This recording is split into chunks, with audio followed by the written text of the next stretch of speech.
Good morning. Welcome back to my channel. I'm Kenya Robinson. Oh no. Okay, so I wanted to welcome you back to my channel. If you like what you see, like, comment, and subscribe. I'm doing something a little bit different, maybe something revolutionary, as it were.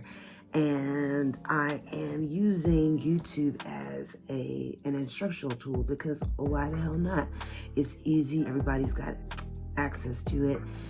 It's going to take me a few minutes to get into this whole scene, but I'm going to go through all of the readings that I have so far for the counter-surveillance project and why I picked this stuff. Because I think that educators need to be educated because they have all the skills and the chops and the expertise to convey a message.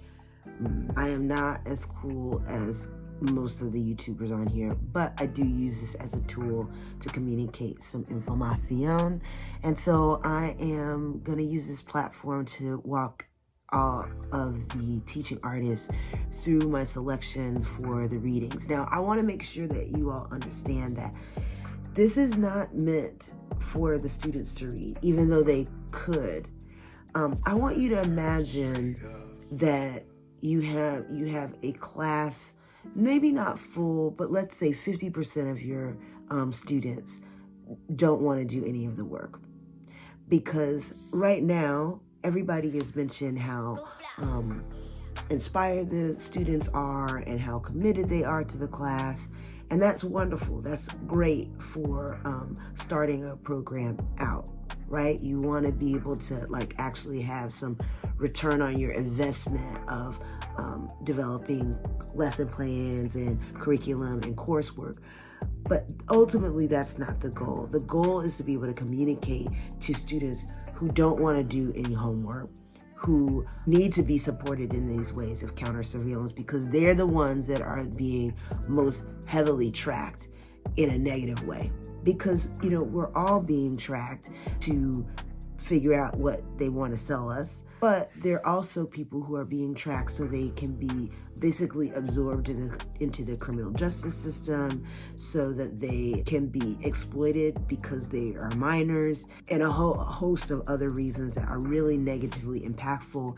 And the kids that are doing the homework, the kids who are super excited, are in a way protected because how you get there is through the support of family and infrastructure of interaction that already suggests that you're going to be successful. They're going to be all right in a nutshell, but there are going to be some students, hopefully in the coming months and years and sessions, that aren't going to be in the same place. And you still need to be, or any teaching artist needs to be in a position to support them appropriately. So, reading number one. The reading is from The Eye. The Eye is from a book called Filmish, and it's a graphic novel. I tried to put in graphic novels because they are connected to the imagery that they see, and I like them. I really try to make that all deep, but no, I just like graphic novels. I think that they are a medium that speaks to film and television, because all filmmaking, whether it's television or whatever, is sequential art in that it's a frame by frame. Animation is sequential art. Film is sequential art. Television, at least how it got developed.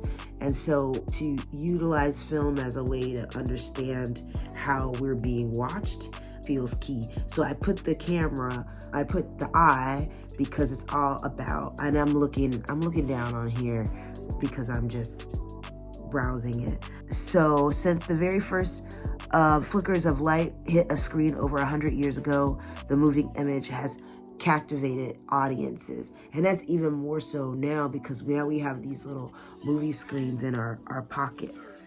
The simple spectacle of arrival of a train at Le whatever it is. I think it's French. To the 3D immersion of modern blockbusters, film has delighted audiences for more than a century, offering us endless ways to see the world anew.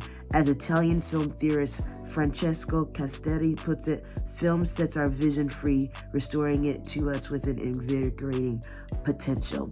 So I figured that, like, if we're going to talk about surveillance, that we need to talk about the eye, meaning the camera.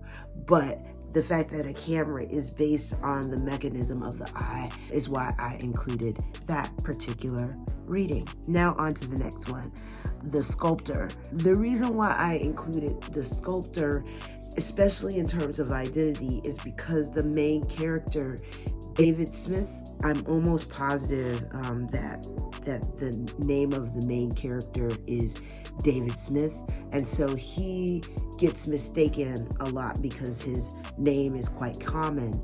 And I think that is relevant to the themes of counter-surveillance, because oftentimes we have all kinds of doppelgangers, and sometimes the doppelgangers are related to our names. Like, I have this doppelganger. I was an early adopter of of Gmail, because my friend was 20-something years ago. I was living in California, so it had to be no later than 2000, 2001. I have to see, let's see, when was Google?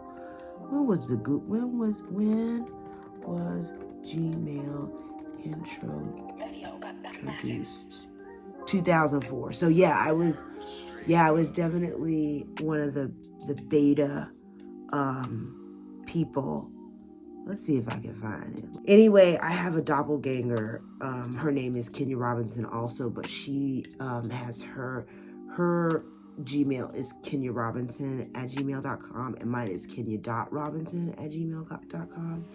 I should have gotten Kenya Robinson too, but it's been really interesting because I've followed her kind of lifestyle. Like, I followed her moves, I followed her businesses.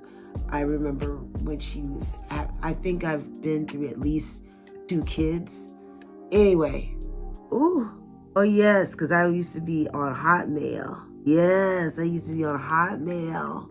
I'm being silly. But I'm able to see her life through a particular lens because we have nearly the same name. I selected the Sculptor to read is because at the end it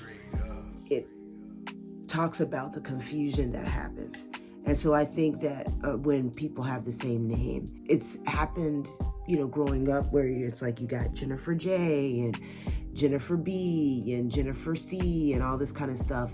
But it's even more pronounced in the digital age because we have all these ways in which we are called by our names. We are established. I mean, almost everything that we sign up for on the internet requires our first and last name. So that's why I included that. Currency, free people, the origin of culture, the advent of private property. I think that a lot of people, but young people in general, create a lot of ownership around who they are, and they define it as private, but it's not really. That I think there's very little private property because it's all entangled with taxes. Shit, I gotta pay my taxes. Not the federal taxes, I pay taxes every month. Anyway, this is a whole nother talk show. I think that the exploration of this, it's from Homo Sapiens, I think. No, it's from The Beginning of Everything, or A Theory of Everything. It's about human history, but changing your social identity with the changing seasons might sound like a wonderful idea, but it's not something anyone reading this book is likely ever to experience firsthand. So as they're in this moment of creation, of identity creation as adolescents, I think that having this kind of understanding about what's egalitarian, I'm so glad for the editing capabilities, because I'm going to be figuring out. I don't know why I think I can read without glasses, but my identity says that I don't use reading glasses, but the reality is that I just can't find them. Anyway, I wanted to put that bug in your ear about private property and culture and the notion of being free, which is marketable asset at this point. So that's why I included that one. So then I have another currency tale, which is the title of the reading is Beyonce Performs at the Super Bowl, and I think about all the jobs I've hated. Now, one of the things that the currency arm of this teaching artist curriculum, a lot of people don't actually like what they do for a living, or to make money, I should say, because you can make a living in many different ways, make a life, make a living. Anyway, and I liked the candid nature of the authors just calling it out, and how something like a pop cultural experience like Beyonce playing at the Super Bowl elicited this response. So I want the students to be really mindful of what their feelings are, because I think that they don't take as much time to assess their own feelings, and not being in touch with your feelings means that if you're not controlling your emotions, or if you're not addressing your emotions, if you're not acknowledging your emotions,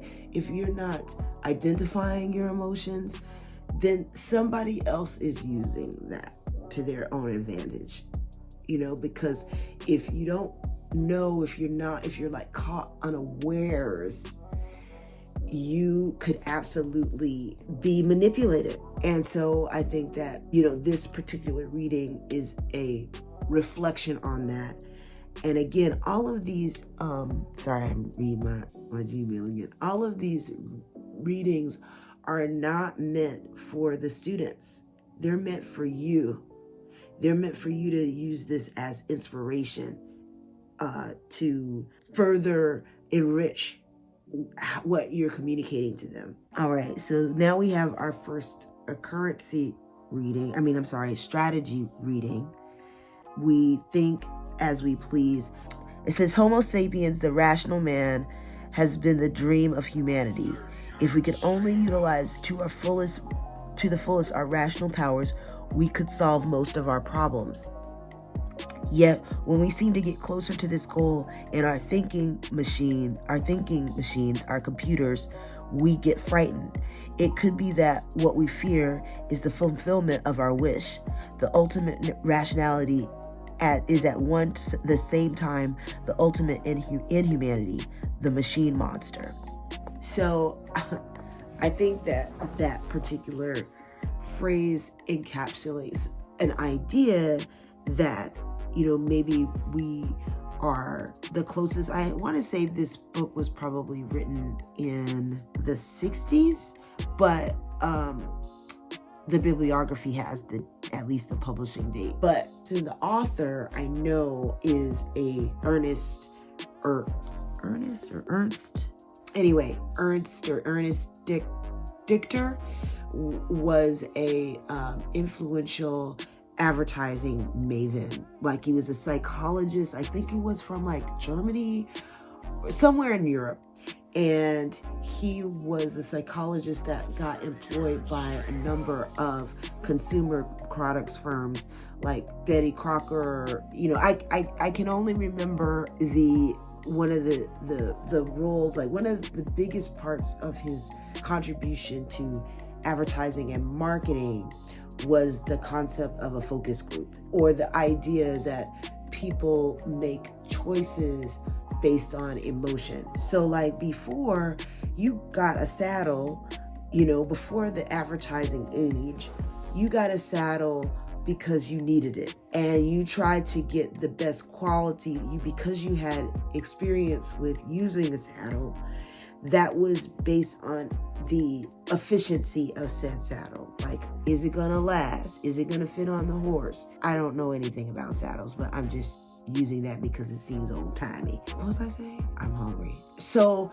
but as American capitalism grew, you couldn't just have any old saddle.